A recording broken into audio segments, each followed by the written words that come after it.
Welcome. Hi, Tim. Hello. Welcome to Crypto Miners. Finally, right? Finally, it's been a long time, but looking forward to this one incredibly.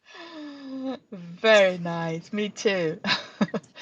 How was your day so far? Ah, busy, but Yeah, very, very same. good. Yep, yep. Always busy. Busy bee. Yeah, it's good to be busy though. You have something to do and fun, hopefully, also while doing it. Yeah, absolutely. If it wouldn't be fun, I don't think any one of us would be able to pull through with the amount of hours that goes in trying to set up something like this. Yeah. So it's a bit of a mix, and it's exciting. So there's a lot of elements flying around, and yeah, we've been looking forward to this run for AMAs, and you're the absolute first one that we're visiting. The Um, premiere. We are so happy for that. Yes. Great to have yeah, you here, yeah, Tim. yeah. You guys were very gracious in wanting to be ambassadors, so yeah, I couldn't resist, and also you and me go back a couple of years already in history in crypto, so that's great as well. I've got the studio very excited. Just have to see if everyone's joined in yet, Yeah, and we are just small talking now, guys. We will start soon. So yeah, tell me, who am I gonna unmute for this the session? general main account, please. I tried, but now they disappeared. Maybe they had some trouble. You know, guys, you have Yeah, to be on your phone to be able to speak. If you're on your computer, you can only listen and not speak. If they haven't changed that, I don't know. That's how it used to be, there we right? go. Here it comes. Good. Hello, guys. Hello. Hey. Welcome. I don't know your name, but I'm sure you can tell me. Yeah, hello. My name is Ivan, and I'm the project owner and the lead game designer for. Ah, nice. Welcome, Iman. Lead designer also. Wow. All right. Well, it's time, and I would like to welcome everyone and go and get your friends because this is going to be a nice and fun and good one. So grab a friend and take them here so we can be lots of people listening into this AMA with no no one less but Strike Protocol. And it's about a game. And we have Tim Harris from Copy, or I think, Kopi? Yeah, and yeah, Copy, yeah. and Ivan from the project Strike Protocol. And Yeah, my name from is GD Mary, Hi, and Entertainment. hi. hi, and also a reminder that anything we talk about in here is for educational purpose only and should not be taken as any financial advice. And you also know that you have to do your own research always. Guys, so with that said, very welcome Tim and Ivan and everyone Thank you. listening. It's lovely to have you here, and I think we should maybe have a little presentation of yourself first and maybe the team also behind this project. Correct, correct. So, Strike Protocol is a project which is done with multiple companies. GD Entertainment is the game studio that is making the game, and I think we got in contact with you guys like a bit over 2 years ago, right, Ivan? Something like that. Yeah, 2 years have passed. It goes really fast. And from our end, Kupi is the partner that's making the entire Web3 side. There's a couple of other partners involved, like Electrocoin, who are going to be handling the fiat transactions. Um, yeah, so And you are the CEO of Copy, Tim. correct, correct, correct. But we've made let's say a very long term commitment with the guys from GD Entertainment as a studio. so that we can, help them and assist them with the Web3 integration of all of the things that they wanted to do. But I have to also be very honest that the entire research on that was done a very long time by GD Entertainment, who, because they have an extensive gaming experience, absolutely did a lot of research. And I know personally that Ivan did a very large chunk of that. So if you have questions on that end, he will be the best one to answer it. Yeah, All right. sure. We come from a gaming perspective, so we had to do a lot of research about NFTs and crypto in general, because we usually just made regular PC or mobile games. So yeah, we needed to learn a lot of stuff before we got into this project. To be completely honest, it was a bit hard, but also fun. Oh, are you hooked now on crypto then, Ivan? Kinda, a bit, yeah. That's good. That's good. Don't get scammed by Yeah, by lots of yeah. small We Yeah, stupid projects that scam us. Be careful out there, guys. So, how long have you always. been working with this game? Over 2 years then? Yeah, it's been a long road. We've been doing it for about 2 years, especially because we needed to learn things like like integration of the NFT space and the crypto space. So it took time, but yeah, also we did everything in-house, so no plugins for the game, nothing like that. Everything is coded in-house to make it a little bit more secure as well. So that's why it took quite a long time, to be completely honest. Yeah. And that's why we are checking and rechecking things multiple times. That's why we'll have a lot of tests still to come and so on. We want to not have anything happen with the game. That's So bad for, of can course, you give the me players. like maybe an elevator speech about the game? What is it about? Yeah, so when we were researching about the game, we decided that usually multiplayer games suffer from if you don't have players, then you don't have content. So we wanted to do a PvE VP, so player versus player, but still against an environment. So we decided to make a game that allows the players to be either a commander or an infiltrator, and that allows them to create bases and get certain quests from the base. Finishing those quests will get them rewards. Or if they want a more active play, they can do the infiltrator role and just go and try to finish other players' bases, which also gives them a reward if they succeed. If they don't succeed, the player who made the base actually gets a reward. So this seemed like a good idea because mostly you are not limited to other players being online at that moment because bases are saved and they can be played by multiple people if needed. That's the basic Okay, concept. so it's a play versus play. Can you also play it alone, or do you always have to be multiple You can players? always play it alone. Mm-hmm. You can always play it alone. You can just be a builder, so an overseer or whatever, or you can do so the commander, or you can just play it alone, like a simple version of Diablo, just going through the bases and trying to finish them, so you get the loot. Okay. And there are samples out there now for people to see how it looks like, right? But you can't play it yet, You can you? Or can you play it already? Not yet, No. no, not yet, no. Mm, Soon. mm.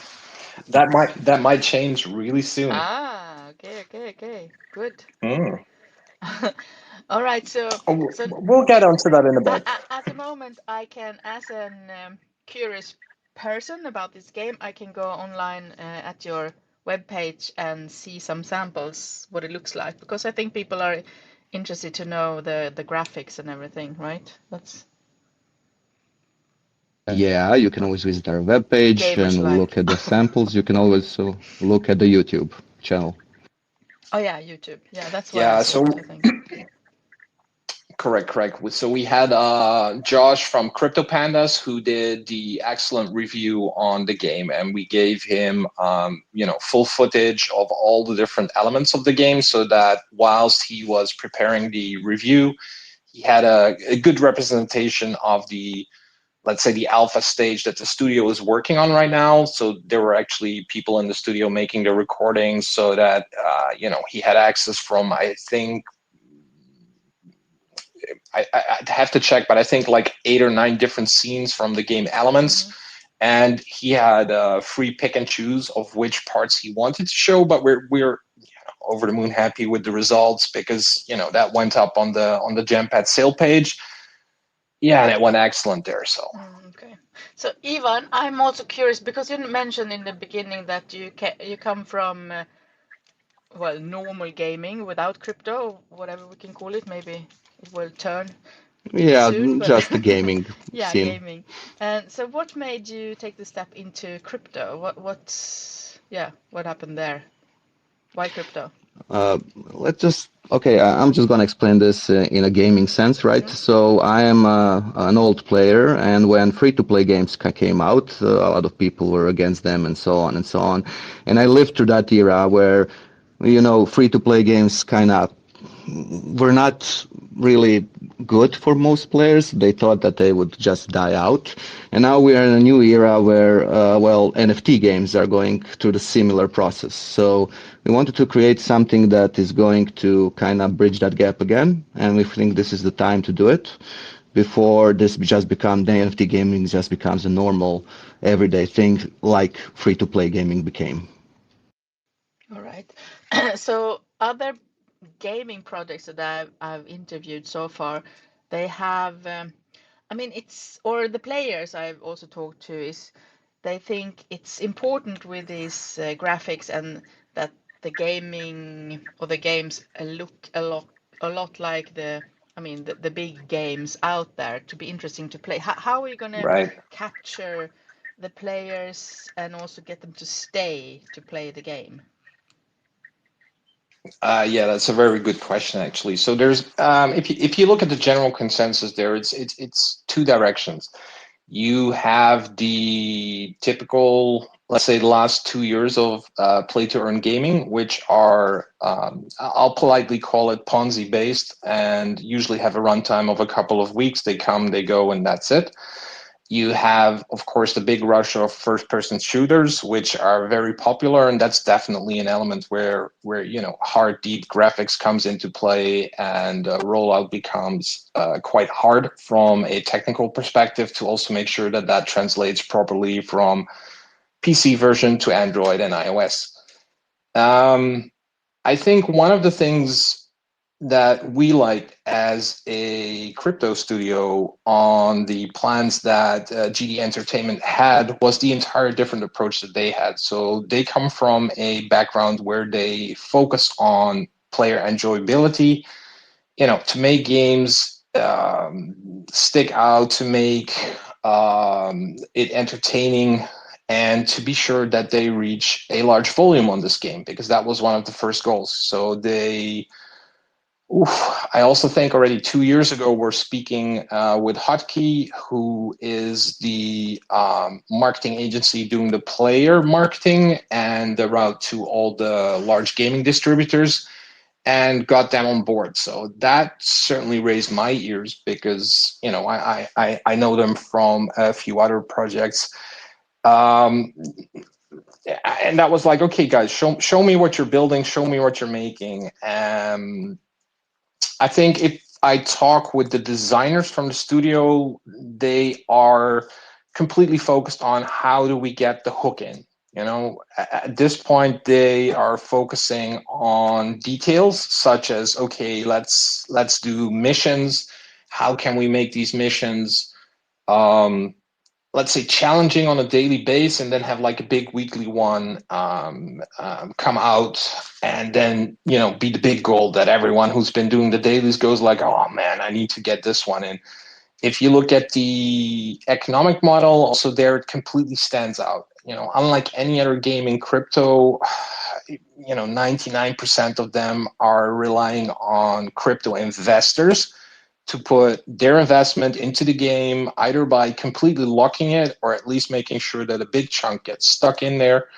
And crypto investors, they're great. A lot of them will like gaming. They'll look at it and then they'll think like, all right, that's it, and and be done with it. Here, the approach is completely different. So yes, it completely utilizes everything that's positive about Web3. It uses NFT minting, for example. It has a lot of it in-house so that we could stay on the popular Ethereum chain without having to take the game to, let's say, a lower chain. And then the entry model is great because it's completely and entirely focused on players who can come in and play for free, like the game, enjoy the game, and then also the marketing for players can be done on a very large scale. So, And then first, I mean, as a gamer, I start out and it's for free to play the game. And then I correct. get hooked, hopefully, and I liked it. I like it, and I want to play, and then I Yeah, can move on to like another level or something, and buy crypto and buy yeah. NFTs, and yeah. You can't go that route. So we've deliberately made it that it's accessible from both sides. And the whole point there is that, yeah, there is a certain point of grinding that you can do because anything that has a play to earn will have a feature that as long as you put in the hours, you will get rewarded for it, right? Because spending the hours in the game is what makes you a passionate gamer, and there's no way we didn't want to include that. Yeah. On the other hand, you obviously have this huge, big group of people who will not enjoy rating bases, but who like to think for a day, maybe two, come back, create the most cunning base, which is going to trap a lot of the people who try to raid the base in it and approach it from that side. And if you look at the model that we've chosen to find the creators in the game, especially when it's still in its very early steps on a lot of free entry players coming in, and then like handpick or select and at some point automate it that the creative side are going to be the ones who get like a good offer, like, hey, imagine a pop-up reminder like, hey, do you know that with what you've created you actually would have made $86 or something like that in a week time, to convert them over. And we'll making that step to convert over as easy as possible because we're expecting 2024 2025. I think the general consensus of the market is that we are going to see between brackets normies come back into the market and in quite big numbers. So that's like perfect time to make a gentle step over possible in both directions. And I assume also that you're gonna update the game on a regular basis, like having seasons and stuff like that, or Yeah. The I'm not sure if I'm allowed to say it, and Yvonne will probably kick me for it, but I think there's a 5-year plan. There's a 5-year plan. So that's good to know. Yeah. like because from our end we're talking to a lot of the financial backers, and all of them know that as as my studio goes, that we are long-term committed to GD Entertainment, and a lot of the technology that we're doing is exclusive for them. And we know it's a multi-year deal from our end. No, that's good. And I wanted to ask, because you're launching on Ethereum, right? Right. No, we already launched a couple of days Oh yeah, ago. that's true. You already launched. I know that. Yeah. But it's impossible to buy, I think. No, it was. Big Correct. So demand. this is yeah. So I get this question quite a lot. Like, isn't the well, first of all, we had a seed round, which is mainly financial backers, and then we had a pre-sales round, which was completely sold out within an hour and 10 minutes, something like that.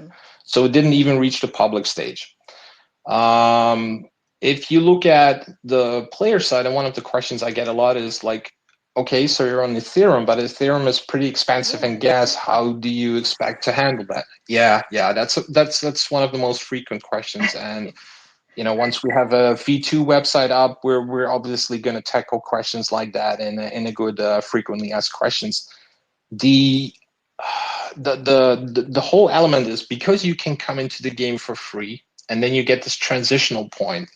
as long as that's in-house, there is absolutely nothing happening there. It will convert, even in the very small numbers, even in players who are just getting started, let's say in week 1 and 2. If you look at the fiat transaction that we have, obviously because we have a fiat partner, the fiat currency can stream into the game. It can even stay fiat. It would not even have to convert, although at some point players will want to, mint out their NFT if they've spent, 4, 5, 6, 8 weeks into the game, and they actually end up making, this super powerful thing that other people who are perhaps a few weeks behind them in creating might want to use to build a base that is super appealing to other users to come and raid. That is something they could mint out and then actually get a cash reward back for, the object that they've created playing this game. And that's why it scales so nicely. The token is not that important. It's more the NFTs are more important. Would you say that's accurate or? Both. Yeah, correct. So if you look at the investment opportunity, right, from an investor standpoint, so the token itself is obviously going to be used for transactions. At the fiat side is completely independent from that, and then there's the crossover and the conversion. Now, obviously, we're expecting, especially come fall time, the market to really fully engage and come back. And until that time, we have, let's say, maybe half a year of crossover time. Like right now, I call it spring. One day it rains and one day you can go outside in a t-shirt. That's kind of the crypto market where we're in. To make sure that the game is like completely independent of crypto, obviously the fiat stream is a very good one as well. And we've made sure that the complete model of how the financial stream goes will go back to the investors. Now, investors are used to two options. They can hold their tokens, obviously, buy, sell, speculate. Everyone's a bit different in that sense. And you obviously have the classic form of locking it up, not being able to touch it for a period of a week, a month, 6 months, 12 months, whatever reward you get for it back. Now, we don't believe, exactly. Personally, I'm not a fan of staking.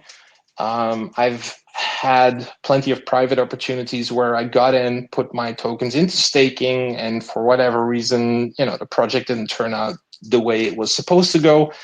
And that's it. You're stuck as an investor with staking. So what we wanted to do is, when we were talking with GDE, and I think the step was already made like a year ago, that when we were discussing the pros and cons of the system, obviously you want to, as a studio side, you want to have the engagement from investors, but you also don't want to punish them for doing a good thing. So that's when we started talking about, revenue sharing is slowly getting popular.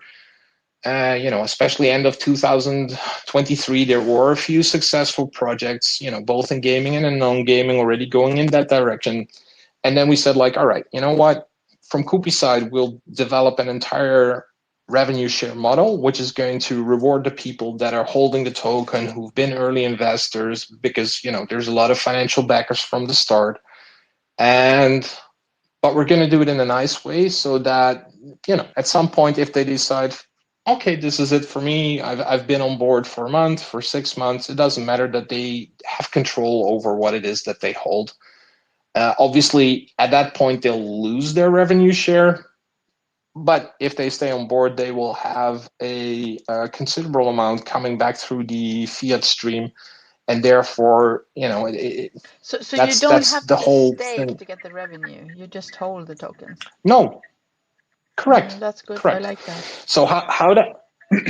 Yeah, me personally, too. So what I like about it most is I'm not going to share exactly how we're going to do it, but we're going to have a module in place which checks between intervals, and people are free to move around their tokens as much as they want, even within intervals, but it will disqualify you for that period. As long as you top it up again before the next interval starts, that's it, you're back in on the interval. And then obviously we'll have something a little in place that if people have not touched it between all the different intervals, they'll get a little bit of bonus there as well. And that's how the entire division is going to do. But, it is quite complex. That's why we want to make sure that before we share too much details about it, that we have the entire module working, completely thoroughly tested. Security is also an issue, so we're obviously going to be tackling that with our friends from Solidproof.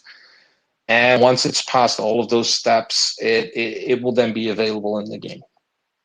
I like that you can use both crypto and fiat. It's going to be like onboarding lots of new crypto players or people who doesn't know about crypto, and then they like the game, and then they maybe learn, and you're helping the mass adoption here.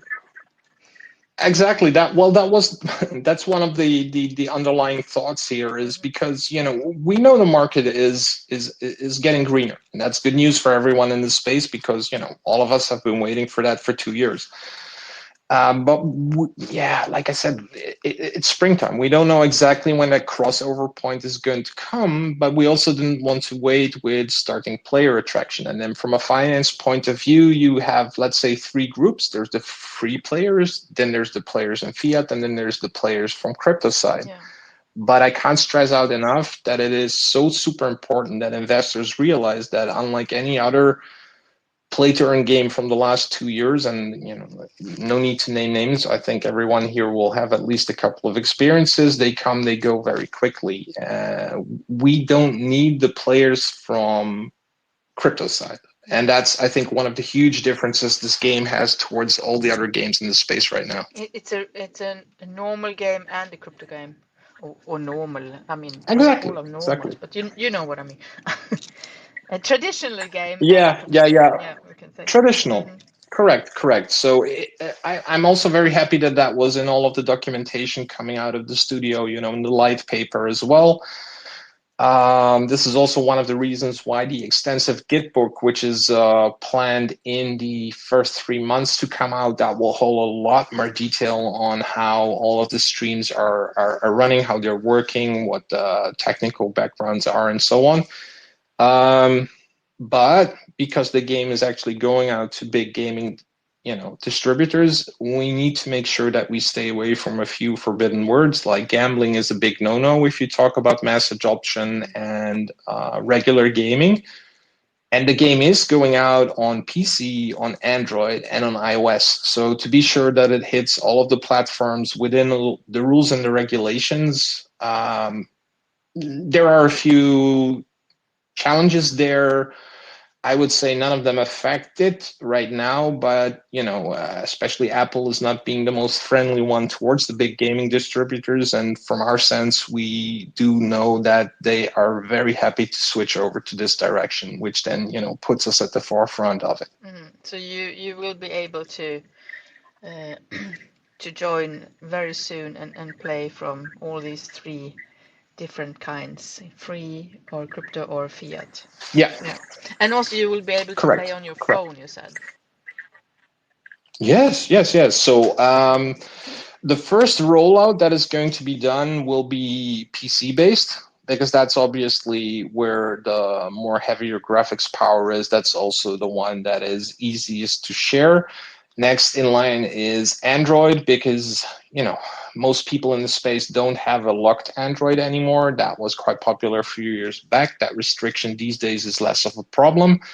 And then last in line is Apple, not because we don't love the Apple platform. There's a few absolute Apple freaks within both companies. It just requires you to pull a few technical issues to get access to be able to load software that doesn't come directly from the Apple Play Store. So we will be looking for, alpha and beta testers within the iOS scene, but because we know that there are going to be a few less of them, we postpone that one to last, so that once we grow up in numbers and in depth, we will have a bit more people to pick from, because there's maybe 5 to 10% of all Apple users out there that know how to do this. Mm-hmm. Okay. I'm looking at your light paper also, and there is a roadmap. Do you want to mention something Correct. about the roadmap? How far you have come, and if you are on the clock there, or how do you say that? Yeah. Just a sec. I'll pull it up as well. Uh, Roadmap Hang on, 3 months. scrolling From to it. when does it start? Got Doesn't it. Got really it. say, but Correct. So that that question was actually brought to my attention today as well. So this was the 3 month roadmap from the time that we launch. There is a 12-week window from the second we launch to the handover towards the distributors. And let's say month 3 is where you will see the marketing that we do transform more into player marketing. So right now we're going to be doing, the first week or two, we're going to have a couple of AMAs more on the investor side of thing. And then at the end of 3 months, we'll probably be doing, more mainstream media that is not aimed at investors, but that is more towards the players. Then it goes into full turnover, and that's when the hard player marketing starts. Looking at the roadmap, so right now we're in the step with data communication updates. So we've had the studio introduce themselves to the community today. They will be joining us on a daily basis and hoping to gather a lot of feedback from the community that is there and that is growing, because the more feedback that they get and the more questions that they get, they're able to tweak their answers towards the community, but also get feedback on the game. Then but do you have like I people mentioned, the playing full the length game white. already now, trying it? No, Tests? No. no. No. So So after we that have happens, you also have to have like question round and people reporting back and correct. yeah. Yeah. So I believe the team has all the communication already open, and we want to make sure that we use this AMA to announce the fact that coming Thursday, we are going to be opening 5 tester slots for community members.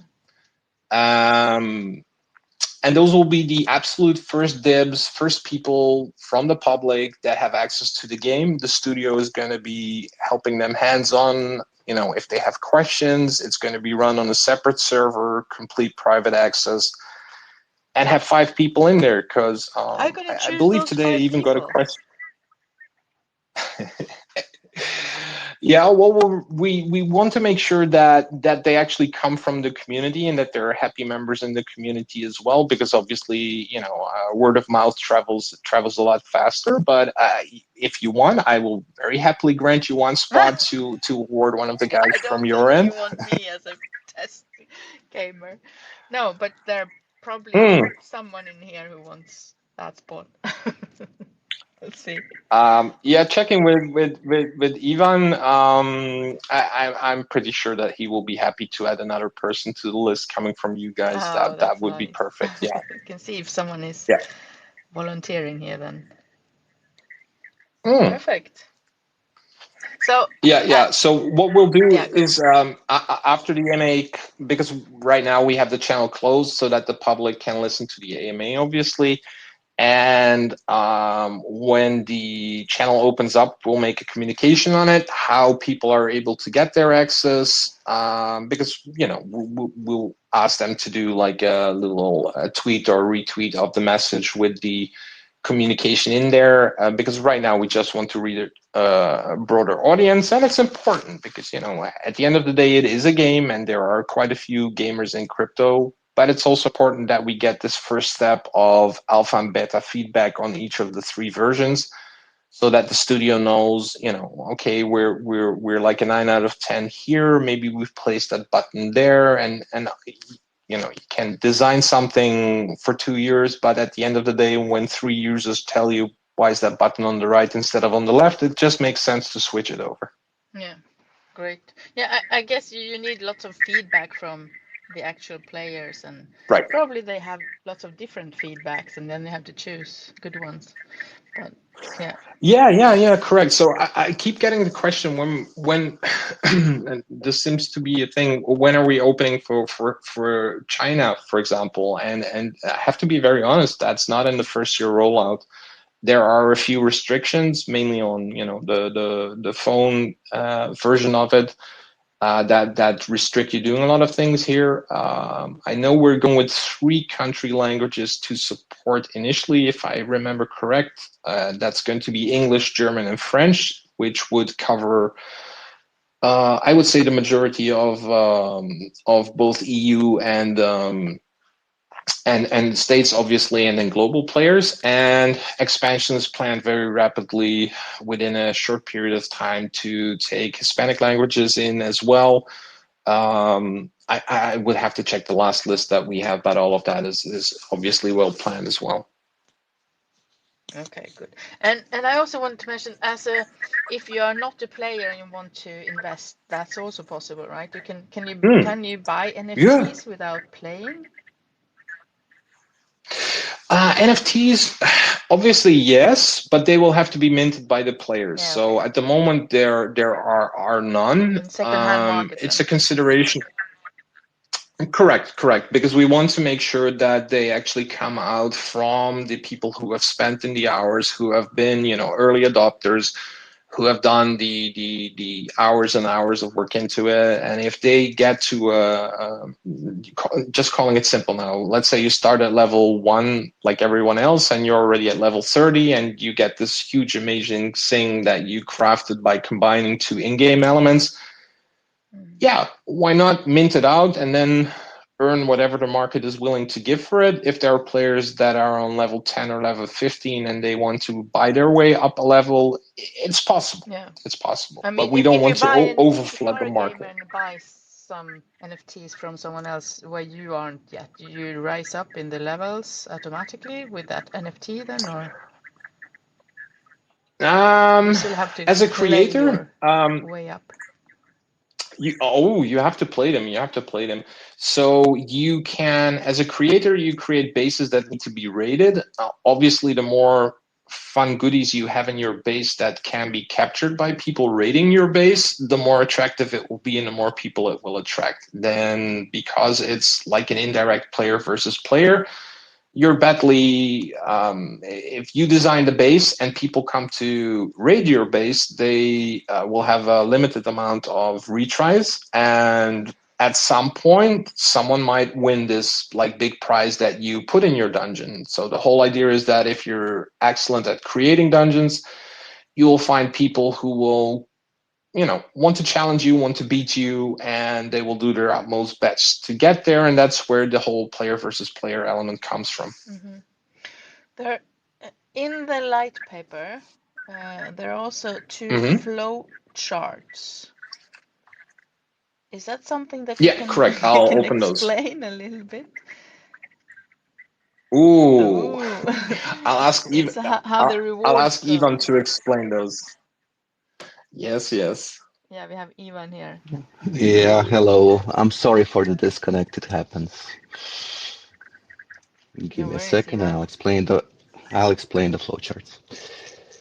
So we are actually combining the outside elements and the inside elements of the game, right? So we have 2 flowcharts. One is mostly based for the in-game. In-game, most of the economy of the game is going to revolve around players, how they spend tokens or fiat in the game store, if they are doing certain quests or missions in our case, because we're calling them missions, and if they're spending for different actions that they can do in the game.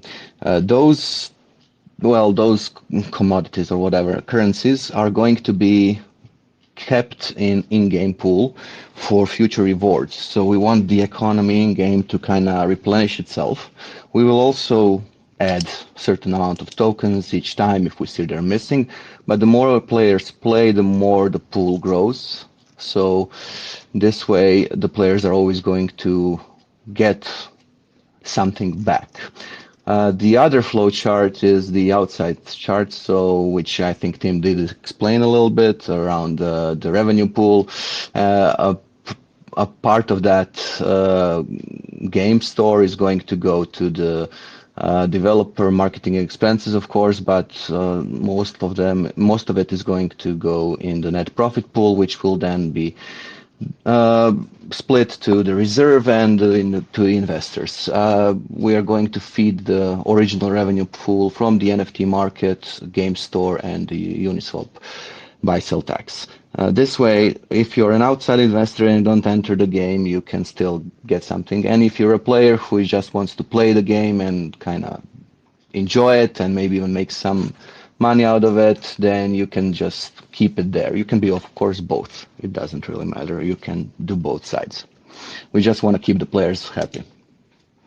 Yeah. So if I understand correctly, if I hold tokens, I get a part of the or percentage of everything that's bought in these stores. Correct. Yeah, Right. that's Yeah. as a revenue. So that was the really important decision that was made by the studio early on, realizing that okay, we can go multiple different routes, but by taking the good elements, what was done in research and making sure that the investors are continuously part of it all. Yeah, absolutely. You can come in as an investor. Obviously, the proof of that is holding a token, and the entire net profit pool is going to the reserve pool, because obviously, as a play to earn game, it needs to have some support there too from a finance perspective, and the remaining percentage of what does not need to go to the game's ecosystem flows back to the investors. Mm-hmm. And also, if it's with fiat they buy, how is that gonna Mm-hmm. go back to the crypto investors? So the incoming stream coming in from fiat, because we're working with electrocoin, at some point then can be converted back into crypto, and Okay. you can very likely see that coming back as either buybacks or direct injections. Mm-hmm. All right. Good. It's also very interesting, guys. If you want to see in the light paper, there you have the summary there and the story about the game and everything. I don't know if you want to mention that a little bit, the story and what's the game about. You said you can be commander or infiltrator. Those are the two characters you can choose, right? But also within Right. these character groups, can you choose different characters or different skins and weapons and stuff? Yes. Simply put, yes. You can either build multiple bases, so you're a commander, which then are published and other players can try to beat them, or you can have multiple characters that are infiltrators that actually carry the NFT items. They will have different outfits, different weapons that they can use, and then you can just build up your character and try to win other people's bases. Now, this is going to also be a bit randomized, so people cannot just find a base and try to farm it all day and stuff like that that we learned from gaming over the years. But yeah, so we kind of want to give two types of players the advantage here. So those that like to build stuff, so sim players, and those that like to, do action stuff. So the infiltrators in this case. But they are not in war with each other, or are they? No, no wars. No No war. wars. Enough Build wars. and infiltrate. Yeah, okay. Right, right. Well, we actually had a good question this week coming out of the community early, which was like, will it be possible to build clans in the future? Yeah. And I know this is one of the questions that the moderators forwarded to the studio, because that, immediately triggered a couple of people going like, oh, hey, that would actually be cool. So, that's the kind of stuff that goes in there. And then yeah, but like I said, it's like a 5-year plan, so there's a lot of different things coming into it, seasons and stuff like that as well. But Yeah, we don't want Ivan, to you say everything immediately. Do it, Tim. yeah. Yeah. You said you can have multiple infiltrators. Can you, as one player, have lots of people play for you, or you can play lots of people at the same time, or No, you can play one character at a time, but you can have okay. multiple characters. Now, this is quite important because the game also has advantages and disadvantages while you play. So, for some bases, you would like to use more fire to easily kind of get over the base, but in some cases there are bases who will require you to kind of try to get over all the traps and stuff that they got in, so you would have to have a little bit of a tankier character. So this gives a certain degree of tactics and thinking, even a little bit of theory crafting for the players to kind of think what they will do, what their next step is going to be, and so on. Mm-hmm. And can you, in some games, or I've heard that you can like rent out your character to others to try the game more, maybe advanced. If you're an advanced player, played a long time, you have a really good character, you can rent it out while you're not playing to others to play as that. Uh, Currently, we know about this, but currently it's not the first thing we're worried about and we're doing because we want it to be playable, really good, and fun. And after that, those kind of ideas already came to us, and we are putting them on the to-do list for future development. Okay, cool. Good. All right. Let's have some talks about how you're going to market this, the marketing, how you're going to get the game out there. This AMA is coming up, but what else are you going to do to raise awareness about this game to the everyone? Yeah, so the first 2 weeks we will have quite a few AMAs running. Mm-hmm. And in combo with that, we're going to have a couple of YouTubers actually play the game, make sure that the reviews get in so that it reaches a wider audience from that side. And, you know, by doing that, we'll have the people from the community coming in early, playing it and being able to roll out the different formats that we have and supporting it with AMAs, making sure that people are aware that we are providing access. So today we will post the access that is coming up for next Thursday.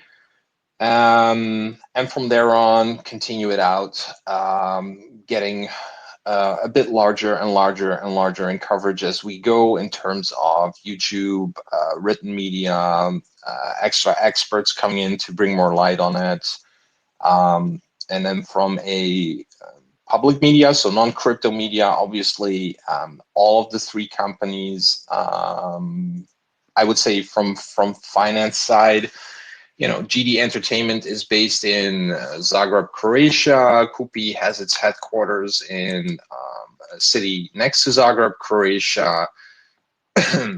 Electrocoin is a company that is extremely strong and large in Croatia as well, which then means that we have a couple of media events like newspapers and stuff like that that we will cover from a local point of view because it's a good success story as well from that. Mm-hmm. And those are all the different angles that we're covering. Then we're looking towards the summer to do conference talks on it as well. Yeah. That sounds good. So, do you also, are you gonna use referrals that people that already play, if they refer someone else to play, get some rewards or something? Yeah. So right now we're just at the start of rolling out the entire marketing campaign, and want to make sure that initially that we get a good community base, and from there on with a good community base, because we strongly believe in building something for the players. The same goes from an investor point of view, finance side, very securely and solid. And then it just means now finding the hands in the community who are willing to, look at it, test it, play it, and then use word of mouth. So yeah, things like player affiliation and stuff like that. But it's a little bit more towards the let's say month 3 period where we start shifting from investor marketing towards player marketing. Okay. I see some questions in the comment section here also. Let's see if we have some good, maybe. Let's scroll Did through. we answer this already? How does Stripe protocol utilize cryptocurrency within its gameplay mechanics, and what role does Electrocoin play in facilitating transactions between traditional currencies and cryptocurrencies? Yeah, that's a good one. So obviously, when it comes down to NFTs and minting, that will obviously be also token based. I'm trying to scroll down to the question. It's the first Here we go. one. So Electrocoin, yeah, Julian it's from Julian Springsteen. Yeah. Thanks, Julian. So Electrocoin handles the fiat entry into the game and is very likely also going to be handling potential fiat out. We're still researching that one as well. That's one of the topics that will be properly covered in the complete white paper when it's done. The transactions going in and out, well, that's the interesting part, right? Because like we mentioned before, we don't need the fiat to convert directly from a player point of view. So it doesn't need to make this conversion in and then have to travel through crypto, take all the loss of gas and everything. It can come in as fiat and it can simply be converted at the end, where instead of picking up, let's say, 200 or 300 different gas fees, which are reducing the overall, it will be converted once and then be put back into the ecosystem and then end its way up with investors in that direction. That's where the token comes in. The token is very much for investors, and it's a little bit less for the players. Whereas the game itself is again reversed. That's more focused on the players, and that's a little bit less for the investors because we are aware of the fact that investors tend to play a little bit less and focus on the financial side, and obviously players focus less on the financial side and they will focus more on the gameplay. Yeah, to both. I think I see one question from Carl here. Okay, scrolling through it. Could you explain how Strike Protocol's play-to-earn model operates within the context of cryptocurrency? How are rewards distributed and what cryptocurrencies are involved? Especially the last question, what cryptocurrencies are involved? Yeah. Thanks, Carl. So the play-to-earn model is I'm not sure if Ivan is there as well. He can probably explain. I can explain, no problem.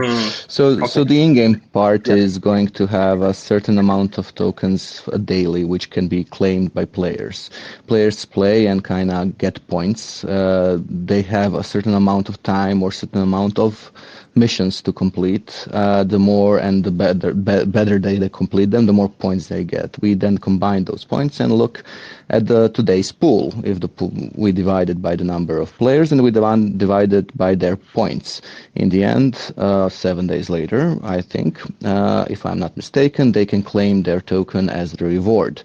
Also, from our standpoint, there can also be NFT items that can be a part of the reward and so on.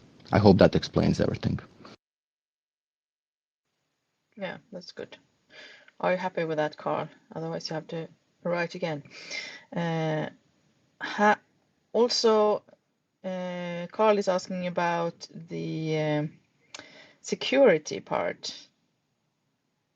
What measures has Strike Protocol taken to ensure that the security and transparency of its platform, particularly in handling cryptocurrencies? How does solid proof contribute to this aspect?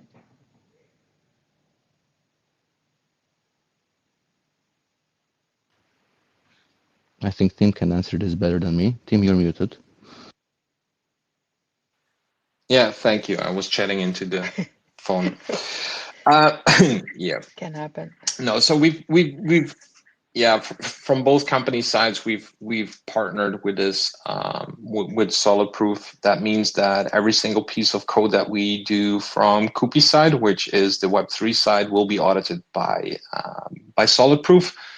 There will be a few specific niche auditors also requested to have a look at a few certain things. But yeah, in general speaking, everything that goes out, dApps will be audited and so on. And that's a step also that, everyone knowing more about crypto games will know that most dApps do not get audited. And we do plan to go through all of those loops to make sure that we make the extra step in terms of security.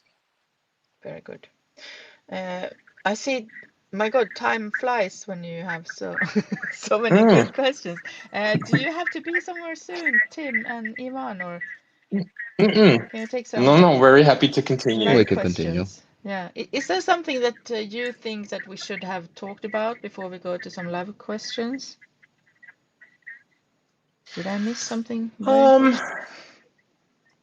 no, you actually hit all the key points from my list. Why and what makes us a lot different to all the other games out there. That was the one point I wanted to make Oh very yeah, sure that that would gets be my across last because question, but let's go. Let's do it now. oh, sorry. No, it's fine, Tim.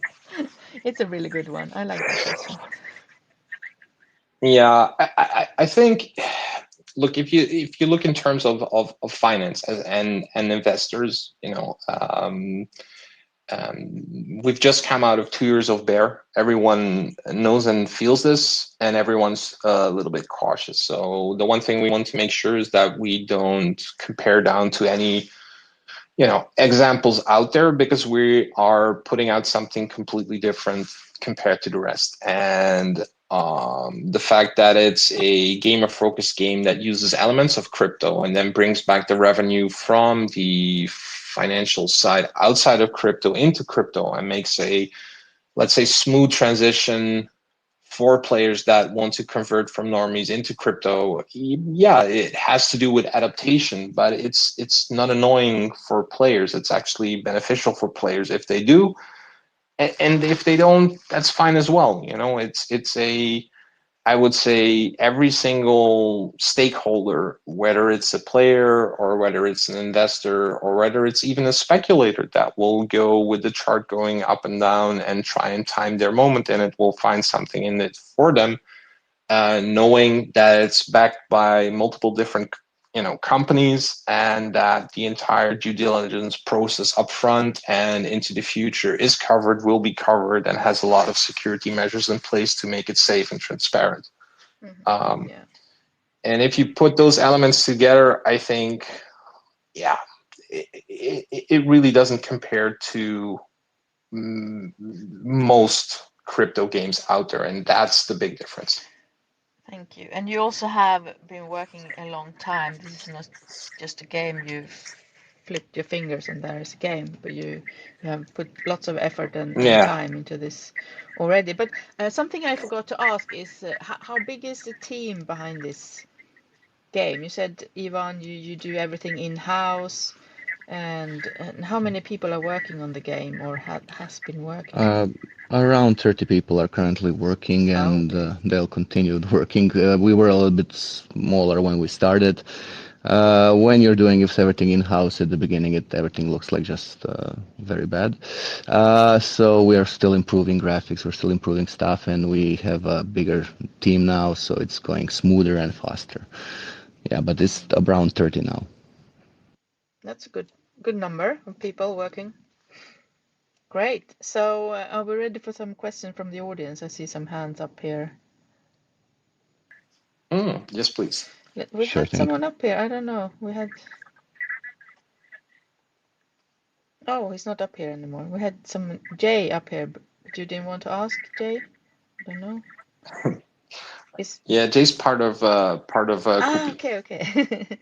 Maybe no question from Make Jay. sure you had enough speakers in case one of us lost the connection. Oh, perfect, Which perfect. happened to me.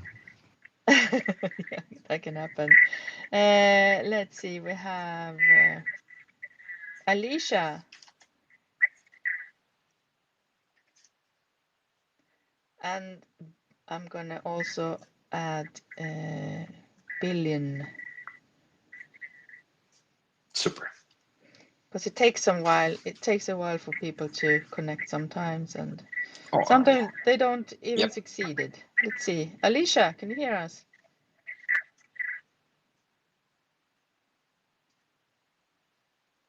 Probably still connecting. Maybe Billion can speak. Billion, do you have a question, Billion? Am I audible, please? Yes, Alicia, you are. Yeah. Yep.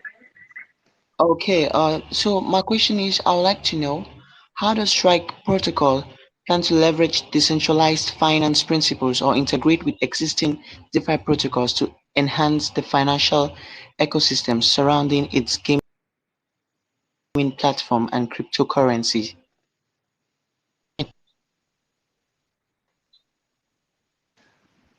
Well, that's a good one, I'm Tim. sorry, Alicia. I didn't quite hear it. It cut off on my end. Could someone rephrase it? Yeah, it cut up. Can I rephrase Yeah, it? tell us, ask again. Yeah, please. Okay. So I said, I would like to know how the Strike protocol plans to leverage decentralized finance principles or integrate with existing DeFi protocols to enhance the financial ecosystem surrounding its gaming platform and cryptocurrency. Thank you. Did you get that? Yeah, now I got it. Yeah, now I got it. Thank you very much. So, um, if you look at the model that we have chosen, one of the decisions there was obviously to remove staking as an element, which 2-3 years back was considered to be quite a backbone for specifically in DeFi. Nowadays, we kind of feel more, let's say, negative about staking, and one of the reasons that we want to make sure that that changes is why we're doing the revenue system. If you look at how we're ramping in fiat and making sure that that actually works in coordinates with the the big game distributors. Deliberately won't name any names for now, but they have certain rules and regulations that we have to adhere to, which means that we have to triple check all the wording that we're using and stuff like that. Obviously, being advised in the background how to incorporate that. That market is changing very, very rapidly, mainly because of Apple and their refusal to conform to EU regulations.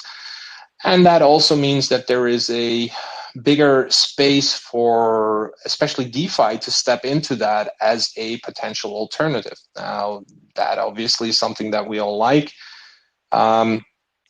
Yeah, and then moving forward, I think, for example, from a security point of view, the market has matured very much in the last 6 to 12 months only. There's a huge amount of safety and security tools, especially in the DeFi space. I think we covered at least the top 20. There's one left right now whose scanner is simply giving incorrect results. So we have approached them from multiple different angles to update that, so that at least from a investor point of view, you get the actual data that is correct. But it just goes to show how rapid that market has grown in the last months, and how many people we've been in contact with in the background to make sure that a lot of these steps are checked, rechecked, and so on. Wow. Thank you for that very answer. I'm really grateful. And I would like to say welcome back, Mary. Thank you, Alicia. Thank you for your question. Let's have Billion up next, and I'm going to unmute also crystal clear, so you can be ready after Billion.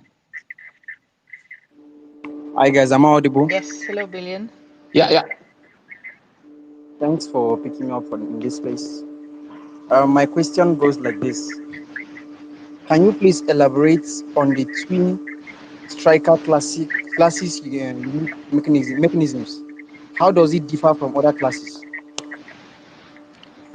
Classes. So okay, so this wasn't explained. So the classes are usually based on the weapon they carry. So the different weapons will allow you to different abilities, while different outfits, so armor and stuff like that, will give you again different things to do. This is so classes as such are not really there. You can actually just have one character and change gear on him constantly, but that's gonna take time. And if you're getting ready for different kind of really hard to beat bases, then you should have like 4 or 5 characters ready, pick one, and then just go for that base. So that we took that approach because we wanted people not to really waste a lot of time in choosing and re-equipping characters each time.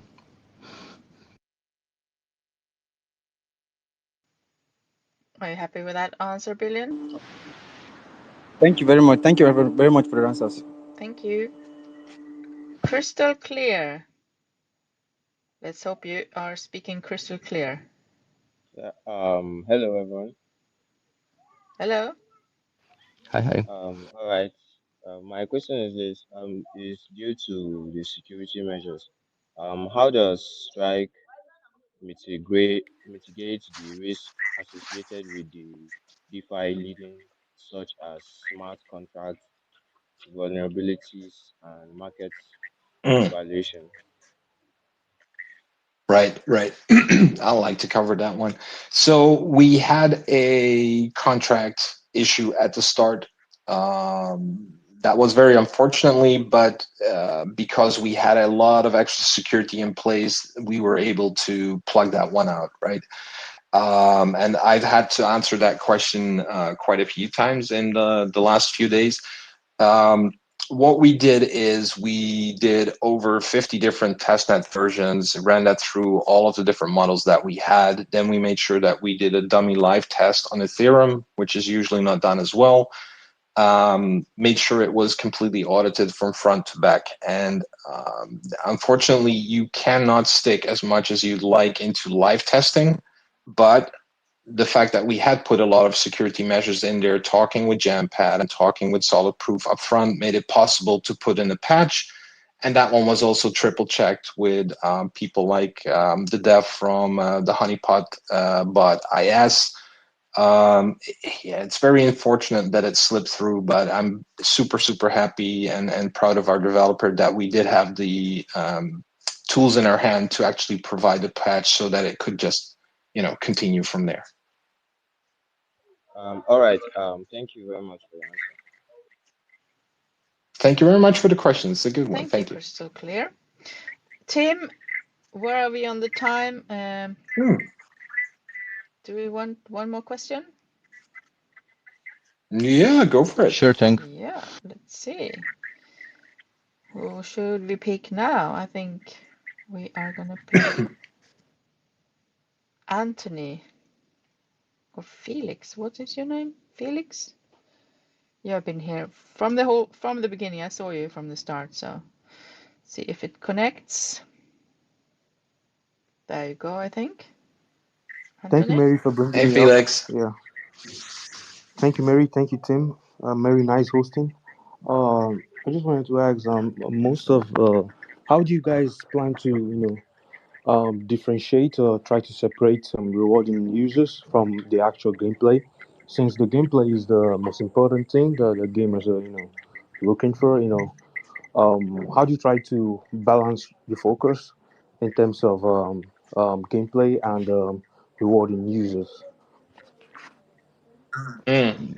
So I'm assuming you mean that from a financial standpoint, or was it more towards the gameplay standpoint? Because we can answer that question in two different directions, Yeah. Felix. Most gaming projects these days they don't put effort in the gaming aspect of it, so the Right. gameplay is shit, and people don't really enjoy it. So Exactly. Yeah. they try to put too much focus on trying to reward the users, which is wrong because the main aim of a Gotcha. game is the gameplay. How fun is it?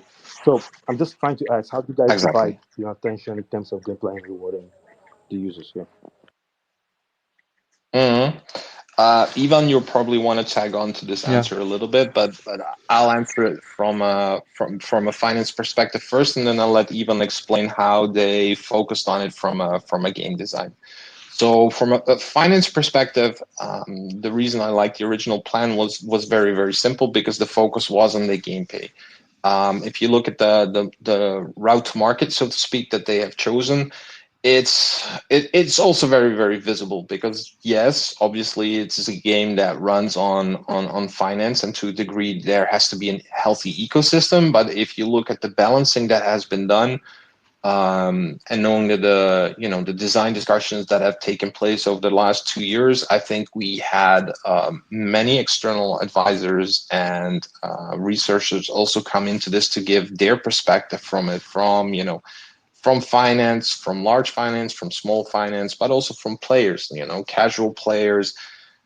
That's especially efforts that, for example, Hotkey brought in with, like, all right, you have, also in players, you have this group of people that will come in, in large numbers, but then towards the higher peaks, they're going to be lower and lower numbers. But these are, again, going to be your more dedicated players. So make sure that from that standpoint, you also make sure that the challenges that are there are rewarding for them and make it worth their while to keep. In the sense for commanders, for example, to make creative bases, to have good bonuses that can be used, and so it scales on, for a longer time. Okay, I'll just pick from here. Yeah. Okay, so Felix, in game development, there's of course one more thing. We have to test it. We have to listen to the community.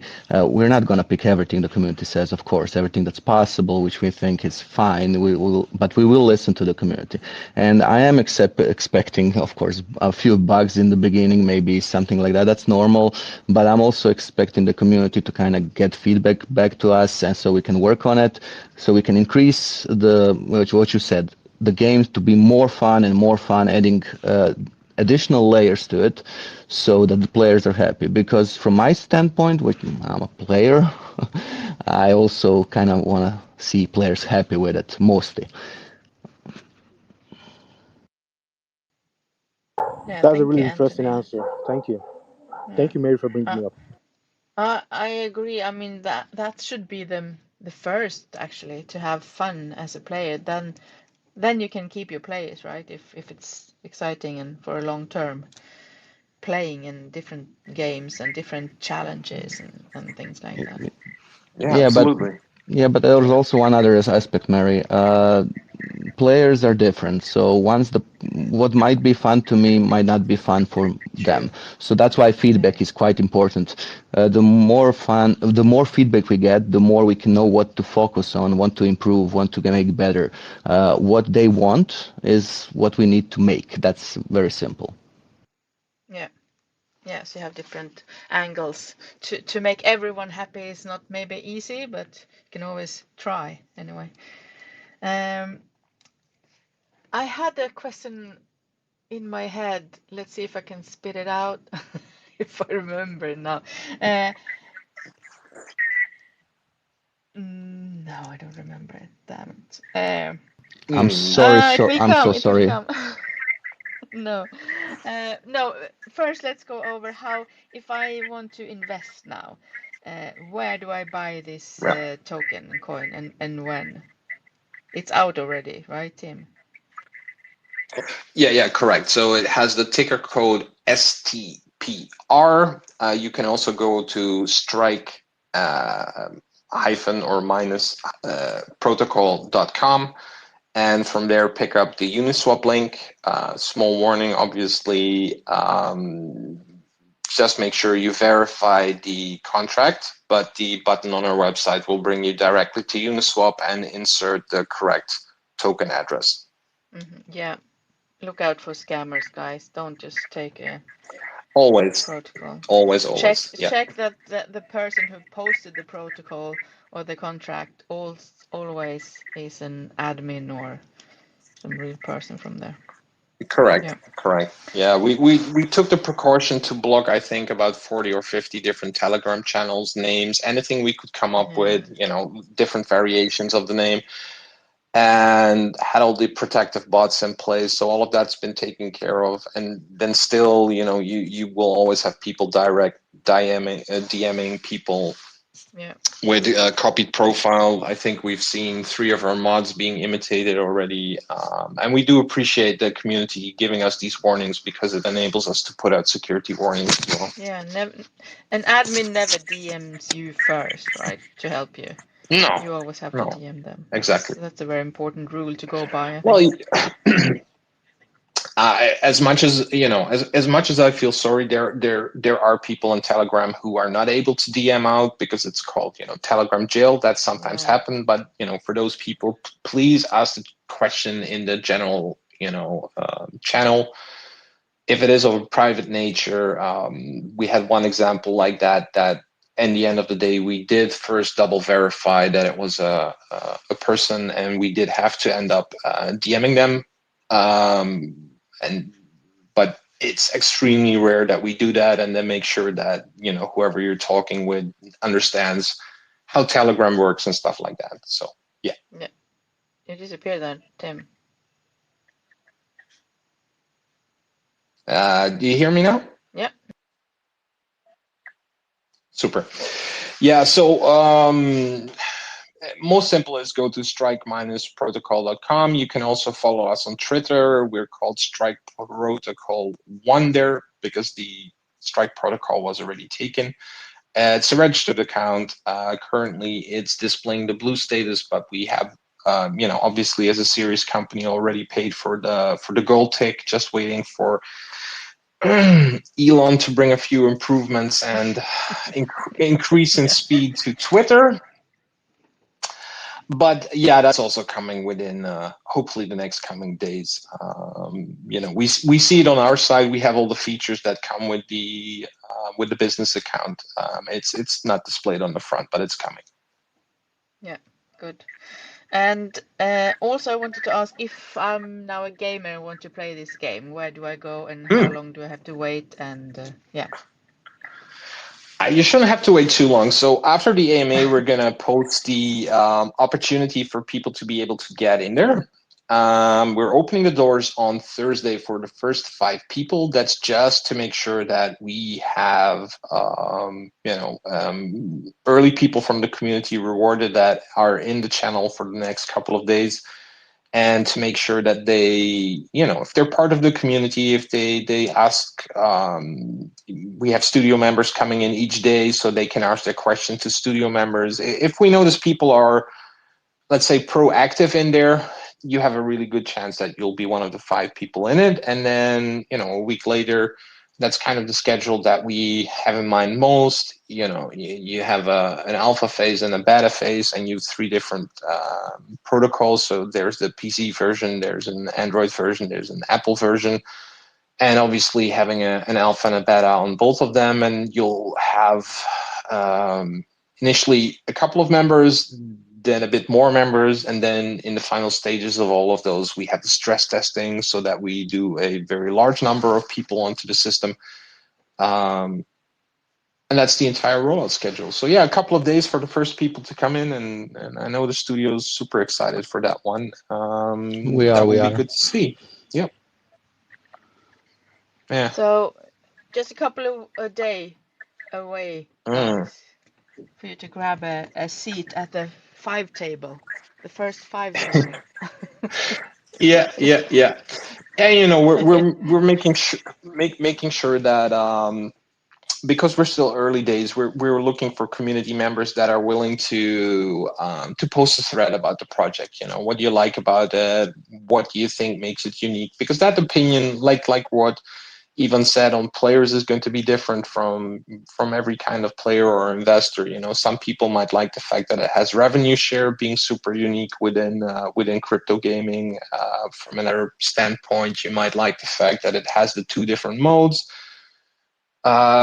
You might like the fact that there is 0 wait time because the system, how it's connected, you don't have the problem that even a couple of very, very large mainstream games have, that you're sometimes sitting for 3, 4, 5 minutes waiting to just be able to play another game. This one will be instant because a base could have been created. Yeah, a base could have been created 8 weeks ago. If you're the person that goes in, you will connect to your level of base, and you'll be able to start rating it almost immediately. If you want to create your base, you can basically do so when it fits you, whether or not you have a 9-to-5 job or whether you work in crypto and basically don't sleep. And you can do it you can do it 4 a.m. when you finally come down of the last open DM that you have to check through, and then go like, damn it, you know what? I'm just gonna create a base, and Are you talking And about that's it. yourself now, Tim? Mm. Yeah. Very little sleep the last couple of weeks, but it's a good thing. Mm. It's a I'm good looking thing. forward to it. I'm looking forward because I So, have only had access myself to like super early days versions from a couple of months ago. So yeah, I am looking forward, and you know, my entire team is not going to be able to get in even before the players from the community. So yeah. yeah. We had someone ask this question earlier now from the live audience about the game, the focus on the game and having fun instead of the rewards. Will there be possible for people to just like place a bot who plays for them to gather rewards and stuff, or do you have to like? That's a very good question. Yeah, we had that question a couple of days ago, and that no. So How you will you can't prevent say it? exactly. So you can't 100% say no there, but there are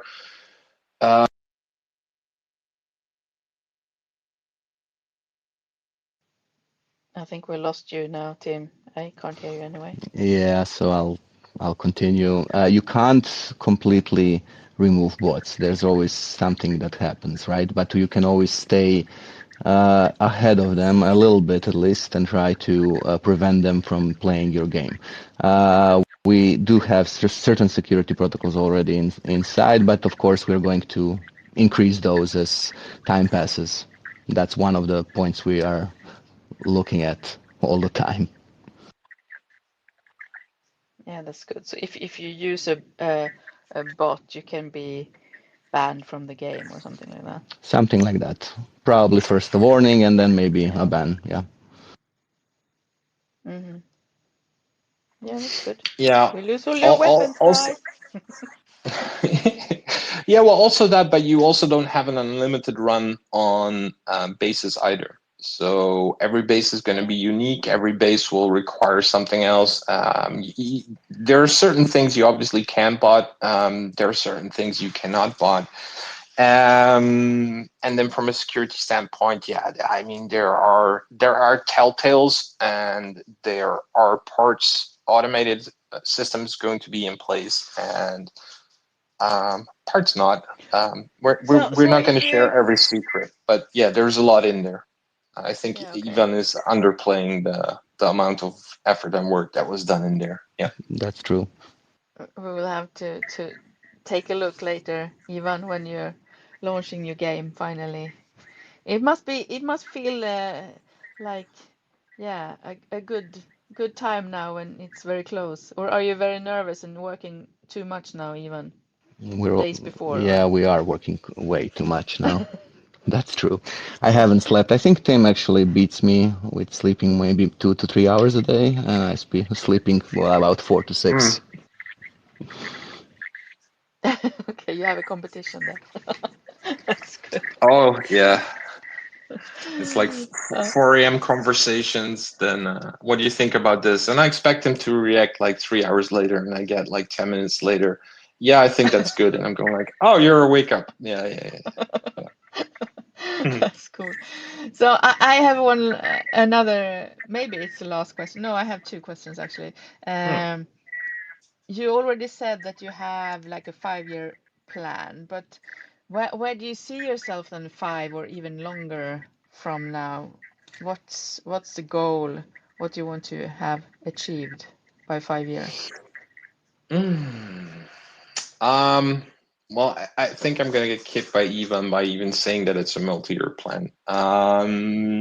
I'll take it a bit closer to home if you don't mind. So, um, I think from my perspective, the one thing that we want to make sure of is that the coming couple of weeks have been done successfully, that we've rolled out all the stages of alpha and beta testing, and that we do a good handover to the player marketing, because that means that, you know, from our standpoint, we did the journey that we had in mind initially to make this rollout for investors that are in the project, and that they actually then start seeing the visuals going more towards mainstream marketing. Now, if you talk in terms of the game, obviously there the goal is to have millions and millions of people playing the game. And there's a lot of steps between now and then, but because everything has been completely built to scale, it can also scale out in steps and phases. So yeah, one of the things I know that, and that's why we have a multi-year rollout, is that obviously the more players you get, the more you will have on every single level, and then you have like I already gave away a little bit of information, for example, dailies and weeklies, and there are several steps in there. Ideally speaking, I would love to have a couple of items in NFTs minted by our early players, for example, that are super rare and then get sold for a fantastic price, because people coming into it in, let's say, half your time, and who want and who can afford it, would be able to get that. I think that would be an absolute highlight for me to look forward to. That's great. And guess what? I found my question that I wanted to find earlier. And it's about the infiltrators in the game. If I choose to be an infiltrator, can I go and visit lots of friends and maybe enemies' bases, not enemies, but other people's bases that they built as commanders? And what can I do there? Can I destroy something for them, or can I make some points? I could overtake the bases or something, right? Not really, but Yep. there are Okay. there are ideas of having players test their friends' bases and give them input and stuff like that. But that's not going to be made in a way so that I can just challenge a friend and grind my items. We have to stop bots, as you said earlier. So it's going to be more helpful, less I'm going to attack my friend just because he owes me a beer or something like that. That's not going to happen. I'm sorry. Okay. So you can't Nah, but destroy I mean, if I'm a commander and build something really nice, I can't have like three right. infiltrators come and destroy it. Not at the moment, no. Yeah, one by one. But that is end of day. They might be random, so you won't be able to invite them and challenge friends to come into it. But it's kind of like level based. So if you rank up your, let's say you've been playing the game for a couple of weeks, you've ranked up and you've started at, let's simply call it a level 1, and you're ranked up to, let's say, level 10 or level 20 or something like that, then obviously level 1, 2, 3, 4, 5 bases are not going to be your target. You are going to be wanting to play against bases, trying to raid bases that are made by people who are on the same level as you, because because of that element, it then becomes a true player versus player. Someone created like this dungeon for you with all sorts of traps in it, and try to put as much thought and design and planning to make it sheer impossible for you to beat. And the fact that you're able to beat a base that is, let's say, a little bit under or a little bit over your level is then one of the ultimate challenges. Also, the rewards get better the higher the base. So it means if you are at the same level, then you're gonna get good rewards. If you're raiding a base that's below your level, you're going to get less rewarded. If you're going for a base which Tim mentioned, so a challenging one above your level, and you actually defeat it, then your rewards are going to multiply and increase. So trying to challenge yourself and finishing a stronger base is actually better for you because you're getting better things in the game. Okay. I don't know why, but I get so many gaming questions. How long is it to get from one to next level, or Ooh, I'll Um, have to ask Ivan to cover uh, that one. depends on maybe it's how. different from the first? Is quicker or something? Depends on how successful you are, right? So if you're losing constantly, then it's gonna take you a longer time. The exact amount of time I can't say. We're still testing and tweaking them, so Different. yeah, it's different.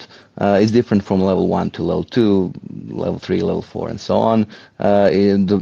So yeah, depends on your skill, of course. Depends on how we tweak the game in the end after testing, and we're going to try to make it so that casual players can also really enjoy it. So not just those hardcore players that spend too much time at the PC, Yeah, like so me. the beginners can also have fun, you mean? Yes, of course, Like because me, if I fun. play it, I will also have fun. Yeah, fun is the most So important part, how right? many levels then? Uh, we're still discussing this, but currently around 30 levels is going to be a max for now. Okay, nice. And since you also are bringing in people that are maybe new to crypto, are you going to have like educations, voice chats open to help people? Yeah, because it's not easy to buy crypto for the first time, especially on No, Uniswap, if you ask me. no, correct. Because you'll need a MetaMask wallet, and you'll need to have Yeah. Lots of some steps to some get there. some basic knowledge. Yeah, correct. So one of the things that we will be doing is I'm just gonna double check that we have that in the roadmap. Just a second, I have it here. I don't remember where. There we go. Yeah, it's in there. It's smack in the middle, actually. Full detailed game tutorial videos.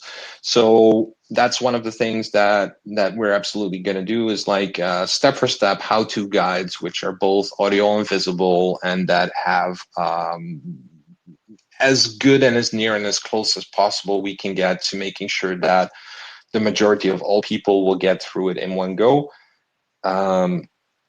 That's actually something that we have done for other partners in the past, and that will be then for both platforms, so for phone and for PC, so that the steps where a bit of education is needed, and this goes obviously for crypto, but this will also be the menus that we have to get through it. How do you create a base? Which things should you do first? Stuff like that. We'll have in-house material on it video-wise, and we're obviously also going to have a couple of people do it externally because they will approach it from perhaps a little bit less technical. But yeah, there will be a full coverage with complete audio and visual tutorials. Very good. Okay, I'm out of questions right now, I think. We have. If I have more questions, if people in here didn't get to ask their questions, which I see now is even more hands up than before, they should go where, Tim, to get them answered? To your Telegram group? Yeah. Twitter, Telegram. Telegram is the easiest, obviously, because we have a 24/7 moderated channel in there where people can ask their questions. We are EU based, but we have good coverage also outside of EU hours, so that questions come in 24/7 and are covered by the mods, and mods will then inform people that it's a question they cannot answer, and then park it for team members so that they can do it first thing in the morning. The Telegram is Strike Protocol, one word all stuck together. So https://t.me/strike protocol. You can also jump on there through our website. And on the website, you'll also find a link tree list where we have, each and every link that we have to the documents, to the KYC, to the audit, to the YouTubes that are going to be coming out. The list is maintained daily. I think on average, we've been adding 2 or 3 elements to that list right now. So it has each and every single link in there. And like the tutorials I mentioned before are obviously going to be put on our official YouTube. The address for that is linktree, so that's linktr.ee/strike protocol, and from there you'll be able to find everything as well. Very good. Very good. I see Julian and Carla in here. We already have had your questions. I think you heard them, so I'm going to unmute you now, guys. But Mary's last question to you guys is, what do you have on your pizza? Do you like pineapple on your pizza or not, Tim and Ivan? No, The most important question. No, I'm so sorry. What? No, no, No, no. both? no, Okay. no. All Sorry, right. sorry. No worries. No, No. no. No comment, just a no. Okay. I'm so sorry, but Oh Croatia is no, right I. next to Italy, and yeah, you know, we have Oh, we a have some lot of Italians in influence. here who dared to say yes. Who dared to say yes to Really? Italy. Oh dear Yes. Lord. Oh I dear think Lord. there were Okay. 3 of them who said yes. We were really surprised. No, Isn't I think in general speaking, everything in terms of pizza here revolves around meat. The question is just which meat and how much. So true? yeah. And All also, right, all right. isn't that banned to do in Italy? Like you can go to jail if you put. I'm, s- I think so, yeah. Fine. Though these Italians who said yes to that probably lived abroad. I don't know. Yeah. Or they are maybe dead now. I don't know either. Anyway, thank you so Oh much, wow. guys, for coming here, Strike Protocol, Oh. and showing us this new game. And I would like you to have a minute or two to, yeah, wrap it up and have some closing statement and something that we missed, or there are some more questions you want to answer. No, I would just like to thank you guys, like from the bottom of my heart. It was the one I wanted to do first because we go a long time back, and I can't thank you enough for giving us a very smooth first AMA. It I was know, fun, especially right? from yeah. yeah. I mean, I know your AMAs very well, and you know, from our end, obviously, when you're like preparing the studio, there's like questions like, what is an AMA? What are they gonna ask? And I was like, yo, just Yeah. come on, you'll see. You'll get good questions you like to answer, and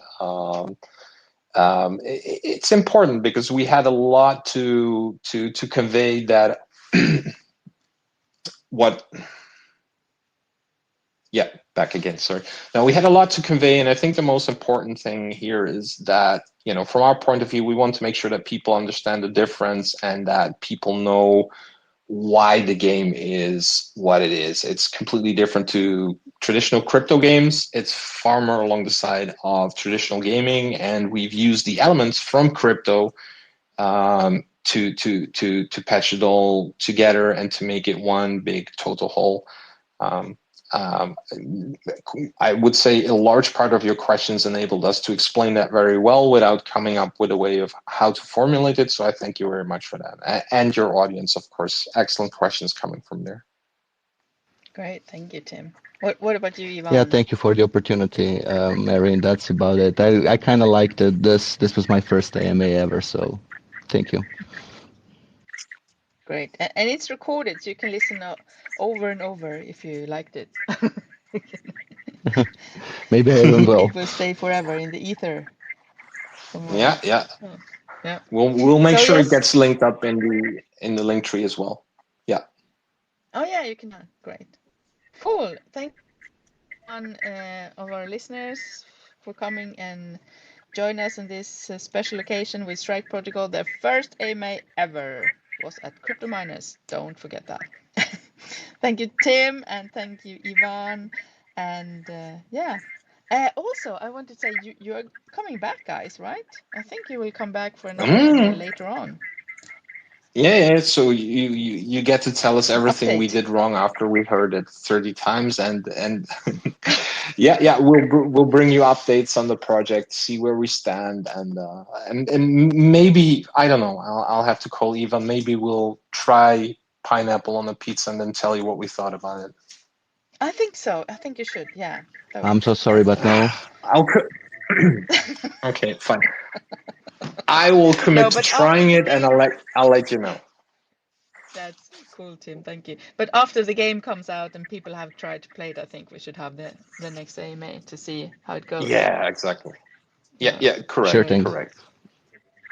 All right, this was so fun. So it's hard Hmm. to close it, but I think we should let people go now and have a nice evening. Or I used to say, have a nice whatever wherever you are, guys, because we are from everywhere here, right? The whole world. It could be Correct. morning for some people.